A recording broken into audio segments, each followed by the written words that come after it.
কিন্তু এরমভাবে হয়নি। এই পথ চলাটা রিপাবলিক বাংলার একটু কঠিন ছিল। কেন বলছি কঠিন ছিল? আজকে যত সংবাদ মাধ্যম এই হাকিমপুর বা বসিরহাটে আপনারা দেখতে পাচ্ছেন, তত সংবাদ মাধ্যম সেদিন ছিল না।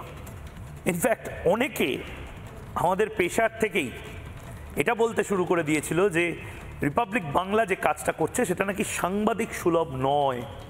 অনেক মিনমিনে সমালোচনা করতে শুরু করে দিয়েছিল। রিপাবলিক বাংলা সেক্টর 5 হোক, রাজারহাট হোক, নিউ টাউন হোক, যে কাজটা করছে সেটা নাকি সাংবাদিক সুলভ নয়। আচ্ছা বলুন তো, যেখানে অন্যায় হচ্ছে, রাস্তায় একটা অন্যায় হচ্ছে, সেই অন্যায় দেখেও আপনি গাড়িতে চুপ করে বসে থাকলেন আর বললেন আপনি নিউট্রাল, আপনি কারোর পক্ষ নেন না। কোনো মেয়ের সাথে ভয়ঙ্কর নির্যাতন হচ্ছে সেটা দেখেও আপনি পাশে বসে চুপ করে গালে হাত দিয়ে বললেন যে আমি তো নিউট্রাল, আমি তো কোনো পক্ষ নেব না। সেটা তো সবচেয়ে বেশি অন্যায়ের পক্ষ নেওয়া, সেটা তো সবচেয়ে বেশি অধর্মের পক্ষ নেওয়া। আমার চারপাশে ঠিক ঠিক করছে অনুপ্রবেশকারী, চারপাশে কিলবিল করছে রোহিঙ্গা, আমি পক্ষ নেব না? এটা হতে পারে? আমরা পক্ষ নিয়েছিলাম, আমরা দেশের পক্ষ নিয়েছিলাম, জাতীয় সুরক্ষার পক্ষ নিয়েছিলাম, এবং নির্দিষ্টভাবে মাসুদ কলোনিতে, রাজারহাটের মাসুদ কলোনি, যার ঝিলছড়া দূরত্বে খুব বড় বড় হোটেল, খুব বড় বড় আইটি সেক্টর, বড় বড় বহুজাতিক সংস্থা, আমরা তো বারবার বলেছিলাম যে এদের মধ্যে থেকে কেউ যদি রোহিঙ্গা সন্ত্রাসবাদী হয় তাহলে তো মমতা বন্দ্যোপাধ্যায়েরই সবচেয়ে বড় প্রবলেম, কারণ আইন শৃঙ্খলা মমতা বন্দ্যোপাধ্যায়ের আন্ডারে। কেন্দ্র, বিজেপি, অন্যান্য রাজ্যের পুলিশ বা আধিকারিকরা তো মমতা বন্দ্যোপাধ্যায়কে সবচেয়ে বেশি দায় করবেন। আমরা তো মমতা বন্দ্যোপাধ্যায়ের হয়ে, বাংলার মানুষের হয়ে এই প্রশ্নগুলো তুলেছিলাম। মাসুদ কলোনিতে কি প্রশ্ন তুলেছিলাম দেখুন।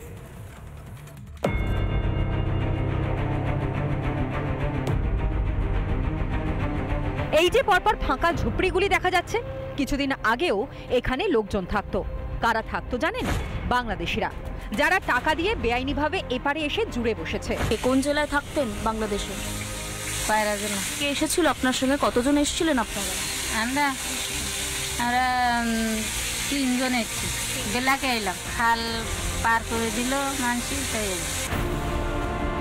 ঝাঁ চকচকে নিউ টাউনের পেছনের দিকটা যে কতটা অন্ধকার হতে পারে তা বোঝা যায় এই অনুপ্রবেশকারীদের ঘাঁটি দেখলেই।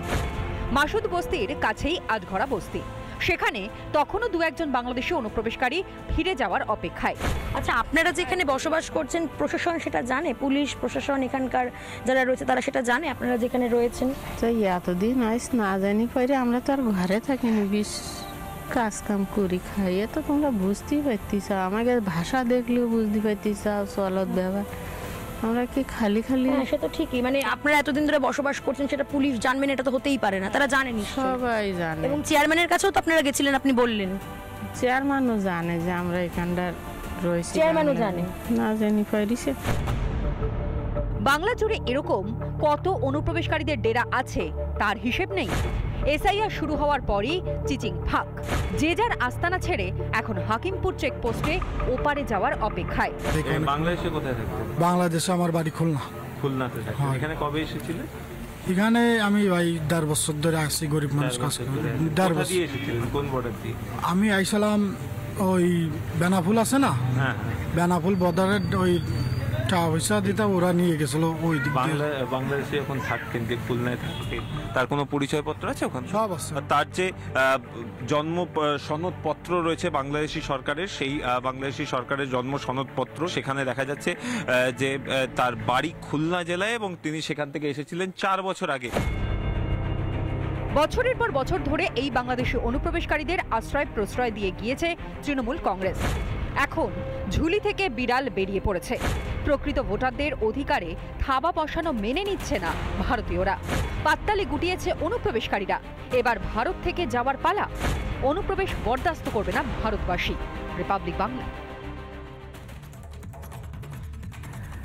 আমাদের প্রতিনিধি পিঙ্কি, আমাদের প্রতিনিধি শেখর, আমাদের প্রতিনিধি এলিনা, আমাদের প্রতিনিধি ইন্দ্রাশিস, আমাদের প্রতিনিধি ঐন্দ্রিলা, তারা লাগাতার এই কথাগুলোই বলে যাচ্ছিল, এই ছবিগুলোই দেখিয়ে যাচ্ছিল। তখন আমরা খুব কম মানুষকে পাশে পাই।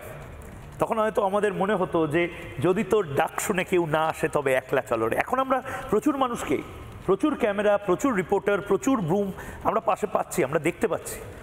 কিন্তু আমরা এটাও দেখতে পাচ্ছি, আমি তো অন্তত এটাও দেখতে পাচ্ছি যে মমতা বন্দ্যোপাধ্যায় টেনশন করছেন। মমতা বন্দ্যোপাধ্যায় বুঝতে পারছেন 2026-এ সর্বনাশ আসন্ন।